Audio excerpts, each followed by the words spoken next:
शहर के बीचों बीच इंसानी नर्क। जी हाँ, ये मेरे पीछे आप जो नज़ारा देख रहे हैं ये सीधे तौर पर इंसानी नर्क का है। नर्क से भी ज़्यादा खतरनाक जगह है।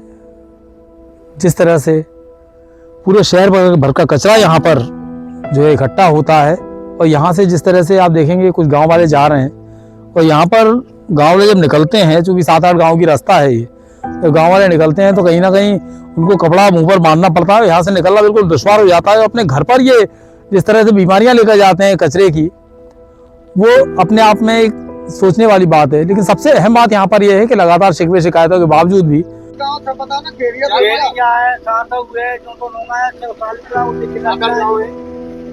7-8 गाँव है, 8 गाँव की रास्ता कटी।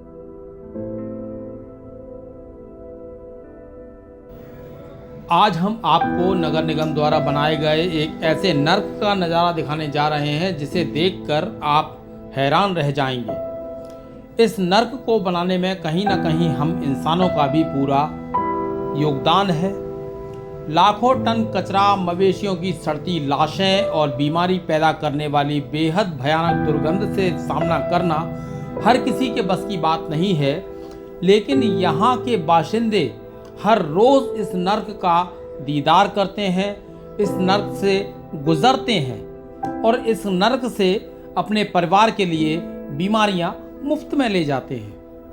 जी हाँ, यह नज़ारा है ग्वालियर के लैंडफिल साइट का, जहां शहर भर की कचरा, गंदगी और मृत जानवरों की लाशें पहुंचती हैं। देखिए ग्वालियर के इंसानी नर्क की खास रिपोर्ट। जब से ये बंद है सब आपको ना बच्चे जा पा रहे हैं, स्कूल जा पा रहे हैं, ना कुछ काम धंधे के लिए जा पा रहे हैं। हमें इतनी दिक्कत आ रही है, काफ़ी सारी आ रही है। इसका शिकायत करते हैं तो उल्टा हमारी पे और कार्रवाई करने की और पुलिस रिपोर्ट कर देंगे, कुछ कर देंगे। रास्ते में जानवर काट रहे हैं लोग। नहीं तो आपने शिकायत करी तो कौन बोलता है आपसे कि यही लोग नगर निगम के अधिकारी हैं, नगर निगम के अधिकारी हैं, वो बोलते हैं इनको दिख नहीं रहा। समझ में आए तो ना इन लोगों को। अरे यहाँ सब आ चुके हैं, कलेक्टर आ चुके हैं, एसपी साहब आ चुके हैं, यहाँ देखवा के माहौल देख जाग के चले जाते हैं। अधिकारी बोलते हैं कि जो वो कर देंगे, वो फलान ठिकान, कोई सुनवाई ही नहीं। कोई बड़ा नेता आ जाता, सीएम आया तो हाल करते थे 2 दिन वो तो वोट के लिए जिसका राजनीति है अपनी घाटों का मान के जाना पड़ा 2 मिनट में ही कर देंगे। केवल पार्षद आ रहा है, कोई नहीं आ रहा है। केवल पार्षद दिखा रहा है, उसके बाद में कोई नहीं चलती कहाँ है यार? नहीं चल नहीं पा रही ना उसकी। कौन है पार्षद? अगर आप क्या कहना चाहोगे? ये आगे गए थे आप, लौट क्यों आए? वो गेल नहीं आगे थे, लौट आया था। कब से बंद है? 4 महीना से बंद है। और एक बड़ी बात और भी है कि जिस तरह से ये गड्ढे आप देख रहे होंगे, जेसीबी से बड़े बड़े गड्ढे खोदे जा रहे हैं। इसमें मवेशी, जो मृत मवेशी होते हैं, वो यहाँ पर दफनाए जाते हैं।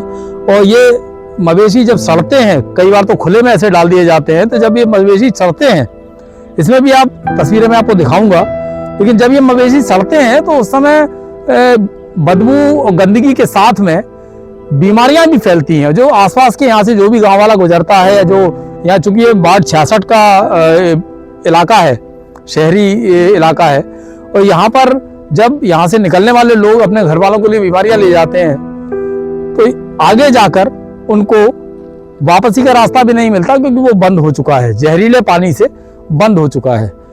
तमाम सारे शिकवे शिकायतें भी करते हैं, लेकिन जो अफसर हैं वो इस लैंडफिल साइट को लेकर उनके पास भी कोई प्लान नहीं है कि किस तरह से गाँव वाले जो लोग हैं उनको बचाया जा सके बीमारियों से, इस कचरे से, इस गंदगी से। तो वो सीधे तौर पर उनको धमकी दे देते हैं। अब देखना ये है कि जो शहरी नागरिक हैं वो लगातार कचरे के पहाड़ों में बढ़ोतरी कर रहे हैं। और मैं एक बार आपको दिखाना चाहूँगा, ये जो हरी भरी पहाड़ियाँ आप देख रहे हैं, ये पहाड़ियाँ दिवाली के बाद में कचरा इनको निगल लेगा। क्योंकि हम लोग भी, जो हम इंसान हैं, लगातार कचरे को बढ़ाते जा रहे हैं, ज़्यादा से ज़्यादा सुख सुविधाओं का उपयोग करते हैं, तो इससे भी कचरा बढ़ता है। तो मेरी यही अपील है आप सभी लोगों से, किसी भी तरह से इस दिवाली पर कचरा कम करें, और दिवाली पर नहीं, अपने जीवन में भी सुख सुविधाओं का यदि कम उपयोग करेंगे, उपभोग कम करेंगे, तो कहीं ना कहीं कचरा भी कम होगा और ये धरती जो है इंसानी नरक बनने से बच जाएगी। यही मेरा संदेश है आप सभी ग्वालियर वासियों को दिवाली का। जो तालाब आप देख रहे हैं, दरअसल यह तालाब नहीं है, यह वह पक्की सड़क है जिस पर चलकर छोटे छोटे बच्चे अपने स्कूल जाते थे। नगर निगम की लापरवाही और उदासीनता के चलते 6 गांवों के बच्चे 4 महीने से स्कूल नहीं जा पाए, क्योंकि लैंडफिल साइट के कचरे से निकलने वाले जहरीले पानी में इस सड़क को तालाब में तब्दील कर दिया है। वहीं इसके आसपास के इलाके में पूरी तरह से जल जमाव हो चुका है। बाढ़ 66 में आने वाले इस इलाके में जहरीले धुएं का भी उतना ही प्रकोप है जितना इस लैंडफिल साइट से जमा होने वाले लाखों टन कचरे से निकलने वाली जहरीली दुर्गंध का। लेकिन यहाँ ना तो किसी बड़े अधिकारी का दफ्तर है और ना ही किसी राजनेता का कार्यालय, और कोई नेता यहाँ आता भी नहीं है। और यही वजह है कि यहाँ के स्थानीय निवासियों की गुहार निरंकुश नौकरशाहों के कानों में नहीं पहुँचती। ग्वालियर में नगर निगम और जिला प्रशासन की लापरवाही के चलते बच्चे 4 महीने से स्कूल नहीं जा पा रहे हैं। कारण केवल एक है कि यदि सीएम कभी यहाँ पर आते और कोई बड़ा नेता आता तो ये स्थिति बदल सकती थी।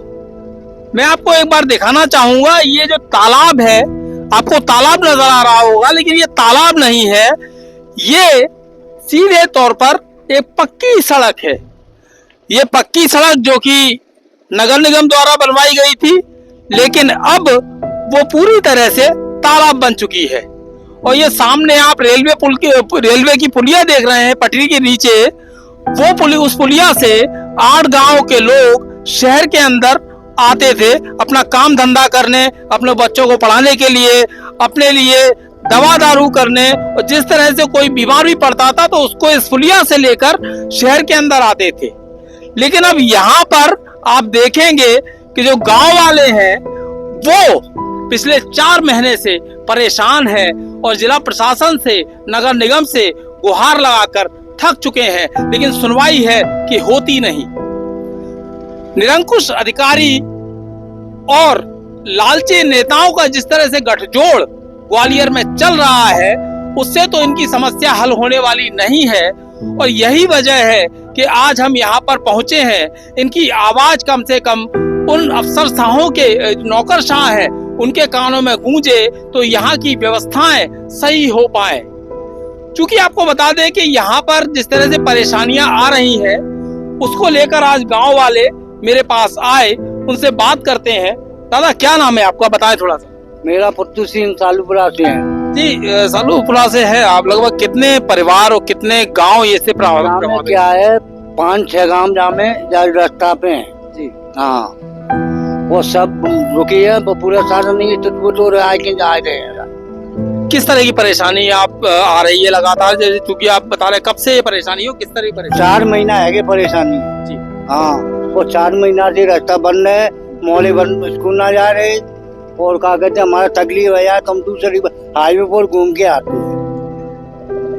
किस तरह देखते हैं, चूंकि ये आपका जो मेन रास्ता था वो बंद हो गया है, और अब आपको किस तरह की परेशानी होती है? कितना लंबा घूमकर आपको जाना पड़ता है शहर में, क्योंकि बीमारी हारी भी होती होगी, बच्चे स्कूल भी के बच्चों के संबंध में क्या कहेंगे? करीब ये होता है कि करीब हमें 10 किलोमीटर घूम के आना पड़ता है। कोई परेशानी, बहुत परेशानी है।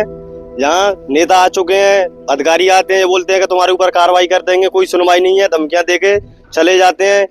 वो कमिश्नर साहब आ चुके हैं, यहाँ एसपी साहब आ चुके, सब आ चुके हैं, हमको धमकियां देते हैं कि तुम्हें जेलों बंद करा देंगे, वो बंद करा देंगे, पर कोई समाधान नहीं निकल रहा है। देखिए, एक बड़ी बात यह है कि अधिकारियों से जब गुहार लगाई जाती है तो वो सीधे तौर पर जेल में बंद कराने की धमकी देते हैं। यहाँ पर जो भी अधिकारी आता है वो इन ग्रामीणों को जेल में बंद कराने की धमकी देते हैं।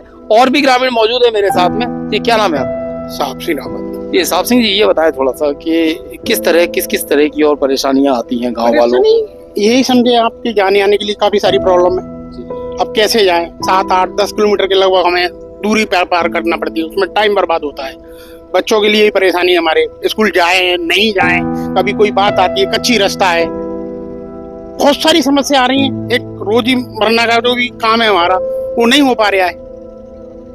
ये प्रॉब्लम आगे खड़ी हो रही है। उनको शिकायत कर रहे हैं, कहाँ जाएं, जिससे कर रहे हैं वो उल्टा रिपोर्ट डाल देते हैं पुलिस आती है घर पे, ये समस्या खड़ी हो रही है हमारे साथ।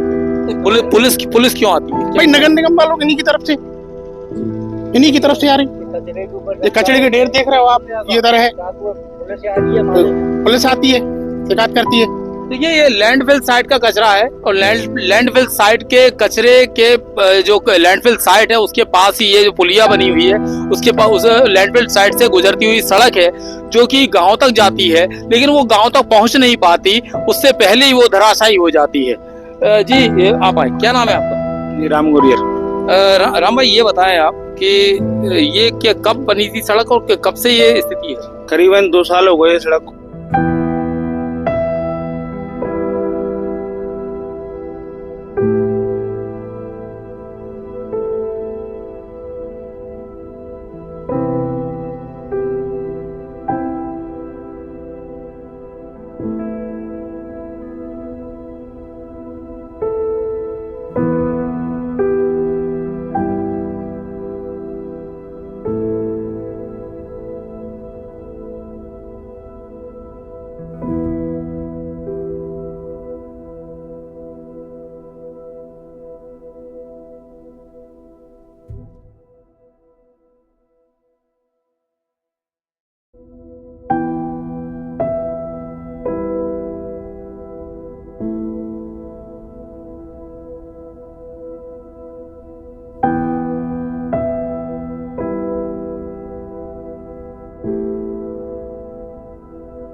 वार्ड 66 में जो लैंडफिल साइट है वहाँ पर जो है बच्चे 4 महीने से स्कूल नहीं जा पा रहे हैं, क्योंकि वहाँ पर जो वहाँ का कचरा है, कचरे का जो हाल ही में बारिश हुई तो बारिश के चलते वहाँ पर एक तालाब बन गया पूरी सड़क पर। नगर निगम ने पक्की सड़क बनाई थी रेलवे ब्रिज से लेके गाँव तक, साधुपुरा गाँव वगैरह, वहाँ पर 4-5 गाँव है, तो वहाँ के बच्चों को स्कूल नहीं जाने उस वजह से स्कूल नहीं जा पा रहे। पूरी सड़क पूरी तरह पानी में डूब चुकी है, जहरीला पानी है, कचरे लैंडफिल साइट का पानी है, जहरीला पानी है, पूरी तरह तालाब बन चुका है, लेकिन अभी तक किसी का ध्यान नहीं है। कमसर भी हुआ है लेकिन वहाँ पर अभी तक कोई व्यवस्था नहीं हो पाई, निराकरण उनका नहीं हो पाया। तो यही तो मैं कह रहा हूँ कि प्रथम नागरिक है, एमआईसी उनकी है, नगर निगम में सरकार उनकी है, उनका कर्तव्य बनता है कहाँ क्या परेशानी चल रही है, जनता कहाँ परेशान है, कहाँ स्कूल जाने में बच्चे स्कूल नहीं जा पा रहे हैं, कहाँ शुद्ध पानी पीने को मिल रहा है कि नहीं मिल रहा है, कहाँ सीवर की समस्या हो रही है, कहाँ सड़कों में गड्ढे हो रहे हैं, सड़कें टूटी फूटी पड़ी हैं।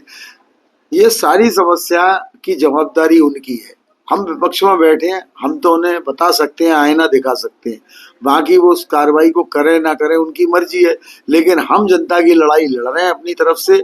और जब तक हमें जहाँ दिखेगा कोई भी समस्या, हम जनता के मुद्दों को यहाँ परिषद में अपने पटल पर उठाते रहें और आगे भी उठाते रहेंगे।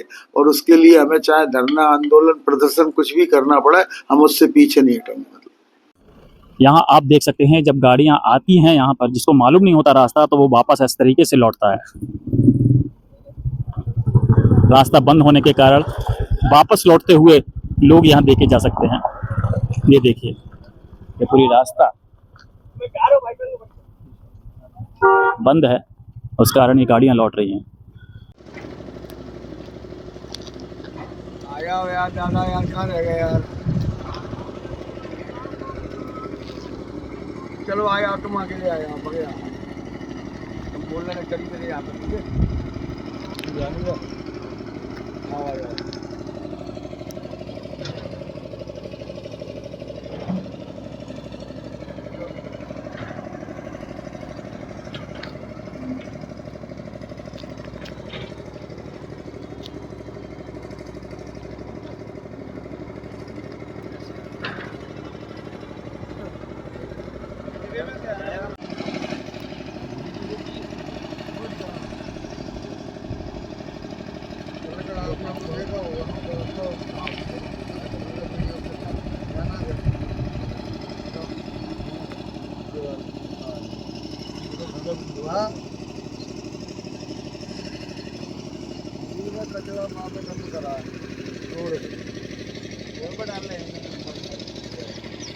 सोने में जनावर खा रहे हैं।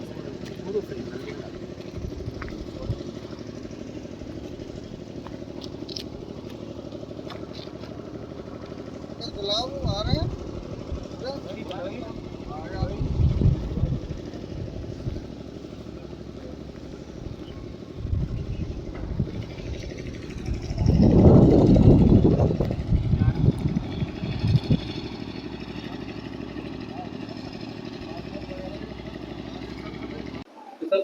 वार्ड 66 के अंतर्गत आने वाले शालूपुरा गांव है, तमाम सारे गांव हैं, वहाँ पर बच्चे स्कूल नहीं जा पा रहे हैं। और वहाँ पर जो लैंडफिल साइट है उसका कचरे का जो पानी है, जहरीला पानी है, वो उनके रास्ते में आ गया है। और पूरा जो जिस तरह से वो रास्ता था रेलवे ब्रिज के नीचे से, वो पूरी तरह बंद हो गया है। ग्रामीणों ने शिकायत भी की है, लेकिन उसका कोई अभी तक, कमिश्नर भी वहाँ पर रुके आए, लेकिन अभी तक कोई निराकरण उस पर नहीं हो पाया है। अभी देखिए, बरसात बहुत ज़्यादा हुई शहर में, तो जो लैंडफिल साइट है जहाँ गाड़ियाँ खाली करने जाती थी, वहाँ पानी भर गया, गाड़ियाँ अंदर जा नहीं पा रही थी, कचरा ज़्यादा हो गया। और जो कचरा डिस्पोजल का प्लांट लगा है, जो ठेका दिया गया है, उसकी भी मशीनें बरसात की वजह से बंद हो गई। तो कचरा ज़्यादा मात्रा की वजह से कई बार शहर में कचरा ना दिखे, तो ये गाड़ी वालों ने रोड पे भी डाला, उससे आम रास्ता भी बंद हुआ। और वहाँ के लोग जो रहवासी हैं वो बहुत ज़्यादा परेशान हुए, उनको बदबू का भी सामना करना पड़ा। इसके बारे में चर्चा हुई है, अभी रास्ता खोला गया है। और जो लैंडफिल साइट की जो बाउंड्री है, उसके बाहर जितना भी कचरा डला है वो अति शीघ्र अंदर शिफ्ट कराया जाएगा और अंदर की जो मशीनें चालू हैं उससे डिस्पोजल किया जाएगा। वहीं जो तालाब जो बन गया है कचरे के पानी से, उसके बारे में क्या कहेंगे? क्योंकि लगातार वहाँ से पिछले 4 महीने से वो रास्ता जाम है और वहाँ से बच्चे स्कूल नहीं जा पा रहे हैं, बीमारियाँ तो हो ही रही हैं वहाँ। अगर वो रास्ते में पानी भरा है तो आपके द्वारा संज्ञान में आया है, आज ही बात करेंगे और उसका पानी की निकासी की व्यवस्था करेंगे, जिससे लोगों को आने जाने में असुविधा का सामना ना करना पड़े।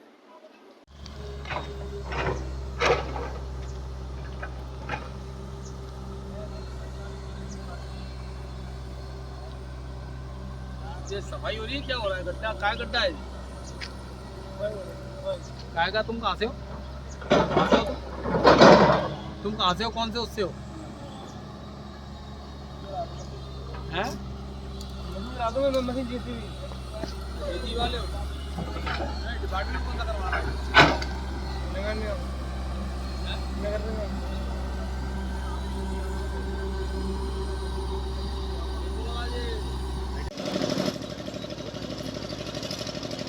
घूमने के बाद भी कुछ नहीं करता।